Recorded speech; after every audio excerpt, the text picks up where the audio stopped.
But today, our founding principles are under attack. This year, the choice for Americans is between a man who values these ideals and all that can be built because of them, and a man who isn't guided by these ideals, and coincidentally, has built nothing. Remember, America's battle for independence and fight for self-governance was something that had never been done before. Men of great intellect and wisdom, like James Madison, the father of our Constitution, hoped our constitutional republic would last for ages, mitigate the problems that would naturally arise from political factions, and prevent tyranny. Madison also authored much of the Bill of Rights because he understood the natural tendency of government to increasingly encroach on the people's consent, and thus our freedom. He urged his colleagues to adopt these amendments to enshrine in our Constitution the ideals laid out in the Declaration of Independence, that all power comes from the people, that the government is created and ought to be exercised for the benefit of the people. Our Constitution guarantees the right to speak, to assemble, and to worship, the right to arm ourselves as a counterbalance to a standing army, and the right to a fair and equitable criminal justice system. We must fight to protect these foundational rights from government interference and indifference. America is unique in the world. Government's power at all levels is limited to the confines of our Constitution, which protects our God-given liberties and civil rights. We are not and will not be the subjects of an elite class of so-called experts. We, the people, are the government. Now, at times, our country has struggled to live up to our founding principles. Another great American, Abraham Lincoln, knew that struggle better than anybody. When he was just 28 years old, Honest Abe saw wild and furious passions worse than savage mobs, he said, taking the place of reasoned judgment. He was alarmed by the increasing disregard for the rule of law throughout the country. He was concerned for the people that had seen their property destroyed, their families attacked, and their lives threatened or even taken away. These good people were becoming tired of and disgusted with a government that offered them no protection. Sound familiar?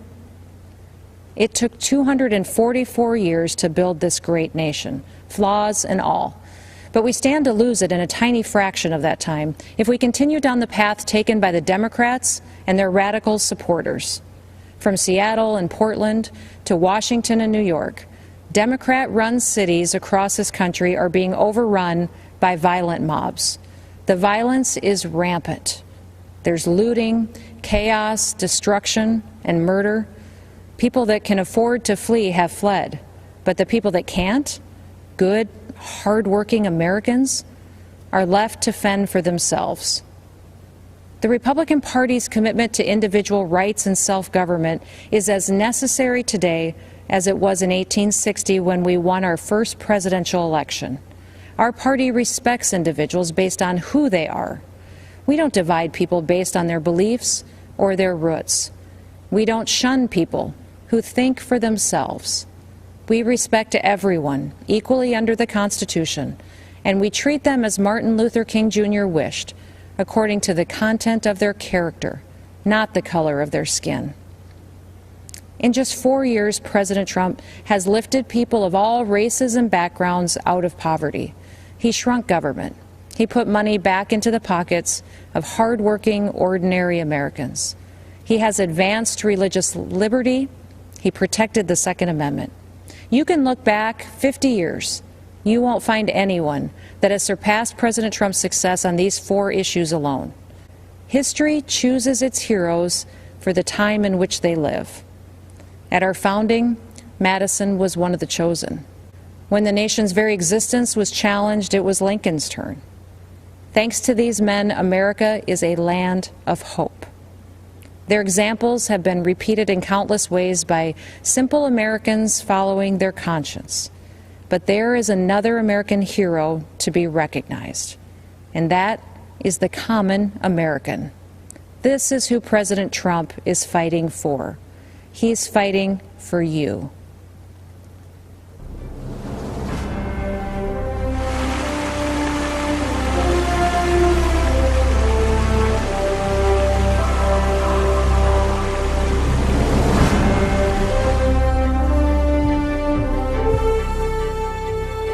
I'm Scott Dane. I represent loggers and truckers in Minnesota, but I also represent a way of life. Logging's been a part of the great American story from the beginning. In fact, if you go to the Capitol Rotunda and look up, you can see loggers on one of the panels, New England settlers carving out a new world from the wilderness. But logging is the most dangerous job in the country, but we embrace that risk because we know America was built by strong people building things together. America needs us to keep building, and we can't wait to be a part of it. But the last time Joe Biden was in the White House, Minnesota lost nearly half of its mills, thousands of jobs, and experienced nearly a decade of decline. It was a similar story in other parts of the country. The administration just didn't seem to care. In 47 years in Washington, Joe Biden hasn't done anything for the timber industry. When plants closed in Duluth, Sartell, Cook, and Bemidji, they were just numbers on a paper to the Obama-Biden administration. To me, they were people and jobs and families.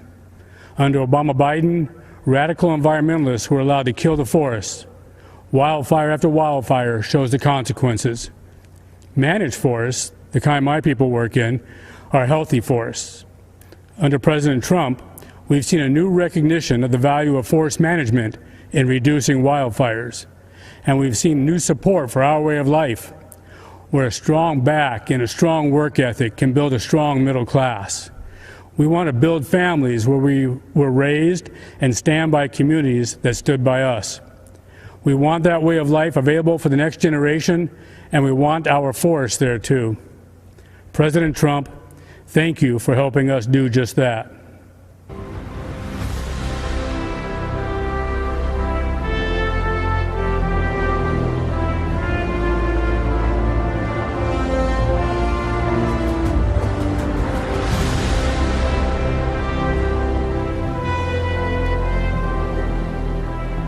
Hi, I'm U.S. Senator Marsha Blackburn from Tennessee. America is a nation of heroes. In times of difficulty, we're reminded that they're all around us. They're in the line with us at the grocery store, in the pew with us at church. They're the regular Americans who step up to volunteer and serve when we need them most. They've stood at the forefront throughout this pandemic.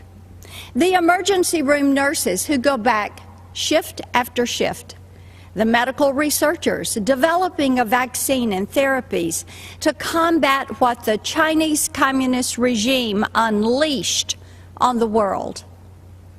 Cookeville's Double Springs Church of Christ members lifting our country up in prayer and providing for those impacted by tragedy. But tonight, I want to talk to you about another kind of hero. The kind Democrats don't recognize because they don't fit into their narrative. I'm talking about the heroes of our law enforcement and armed services. Leftists try to turn them into villains. They want to cancel them. But I'm here to tell you, these heroes can't be canceled. Tennessee is full of them. After all, we're the volunteer state. My dad served in the Army in World War II. When he came home, he put on another uniform and for 30 years volunteered to help our underfunded Sheriff's Department. I'm reminded of him whenever I see compassion and selflessness in others. When I see law enforcement officers put their lives on the line every single day to keep our communities safe, in spite of the hatred thrown at them. When I see the heroes who volunteer to serve our country, putting their lives on the line for our freedom. Many of these heroes call Tennessee home, and we could not be more proud of the brave men and women of the 101st Airborne Division at Fort Campbell. The common thread between them is a deep-seated desire to serve a cause larger than themselves. They don't believe their country owes them anything. They believe they owe their country and their fellow man. As hard as Democrats try, they can't cancel our heroes. They can't contest their bravery, and they can't dismiss the powerful sense of service that lives deep in their souls. So, they try to defund them, our military, our police, even ICE, to take away their tools to keep us safe. Joe Biden, Kamala Harris, and their radical allies try to destroy these heroes because if there are no heroes to inspire us, government can control us. They close our churches, but keep the liquor stores and abortion clinics open. They say we can't gather in community groups, but encourage protest, riots, and looting in the streets. If the Democrats had their way, they would keep you locked in your house until you become dependent on the government for everything. That sounds a lot like communist China to me. Maybe that's why Joe Biden is so soft on them. Why Nancy Pelosi says that China would prefer Joe Biden. Yep, I bet they would. But President Trump has stood up for our heroes every day. He stood by our law enforcement, our military, and the freedoms we hold dear. He's made good on his promise to put America first. And I hope you will stand with me as we send him back for 4 more years with a clear message to the Democrats. You will never cancel our heroes.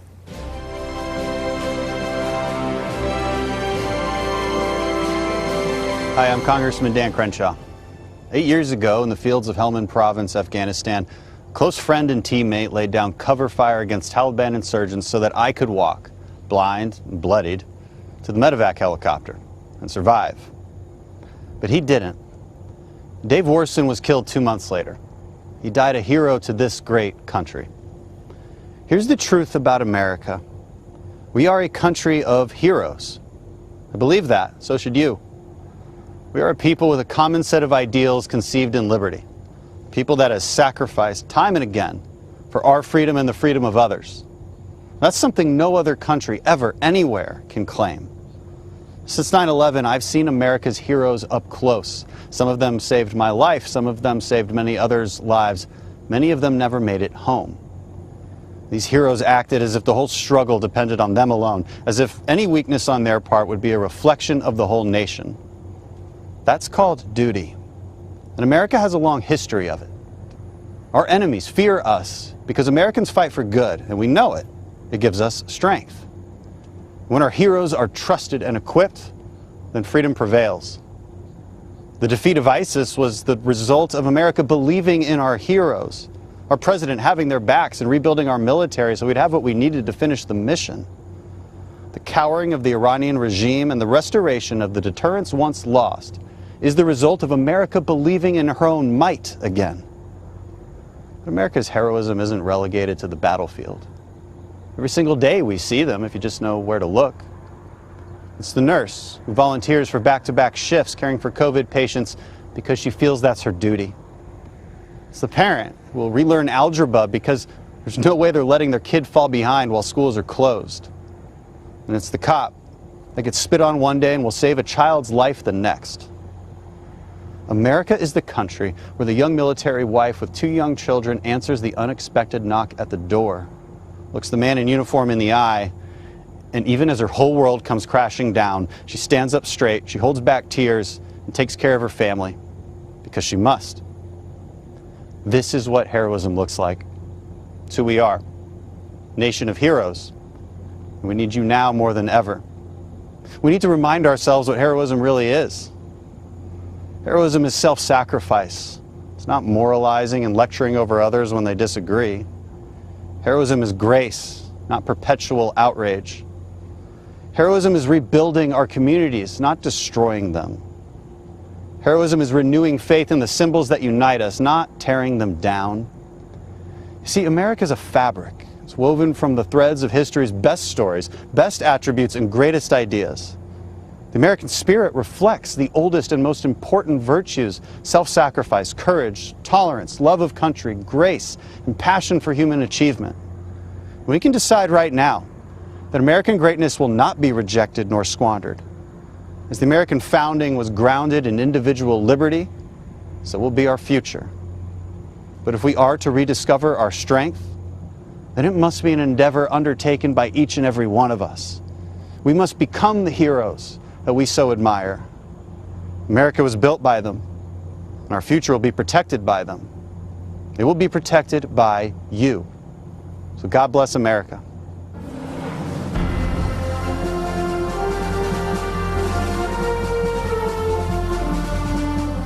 Good evening. I'm retired Lieutenant General Keith Kellogg.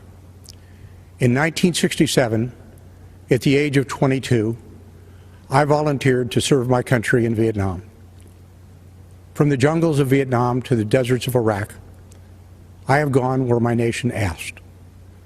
I have borne witness to soldiers' last moments on earth, their lives spent in hope and promise of a better future for all Americans. I was in the Pentagon on September 11th, 2001. I lost friends there that day. In the years that followed, I watched my daughter, son, and son-in-law deploy to Afghanistan. I have looked into the eyes of my grandchildren as they said goodbye to their fathers and hugged them one last time. I lived service. I understand sacrifice. I know leadership. Over the past 3.5 years, I have witnessed every major foreign policy and national security decision by the President. I have been in the room where it happened. I saw only one agenda and one guiding question when tough calls had to be made. Is this decision right for America? When President Donald Trump took office, decades of failed foreign policy had crippled us. He faced wars without end in sight, creation of failed states like Libya and Syria, a past that allowed a terrorist caliphate to grow, and leadership in Washington that allowed our military to atrophy while we spent trillions of dollars abroad instead of investing at home. President Trump has reversed the decline of our military and restructured our national security strategy. With historic investment and vision, our military is now better equipped, better resourced, and better manned than any military in the world.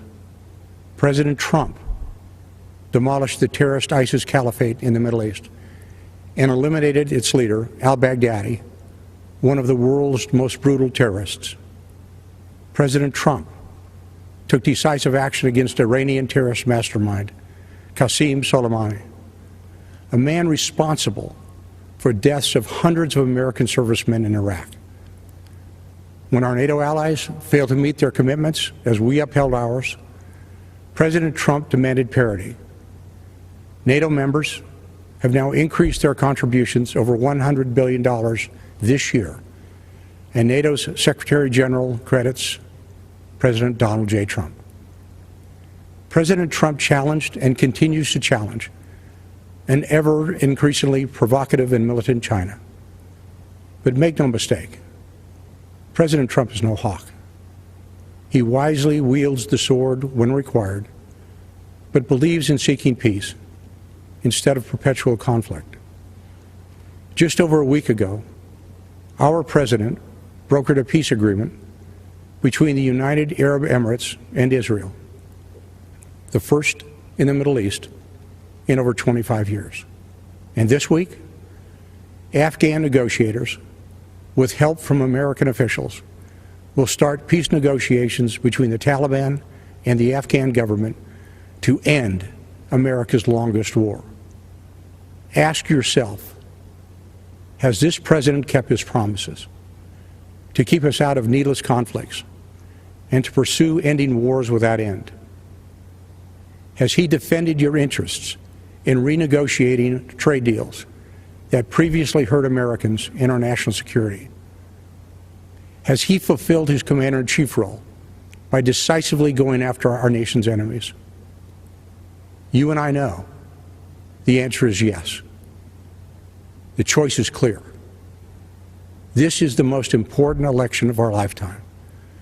The next 4 years will decide the course of our country for decades to come. I am asking you to stand up and be counted, so we never have to look back and recall what it was once like in America, when men and women were free, our families were secure, and we had a president who served the people. God bless America. Thank you, and good night.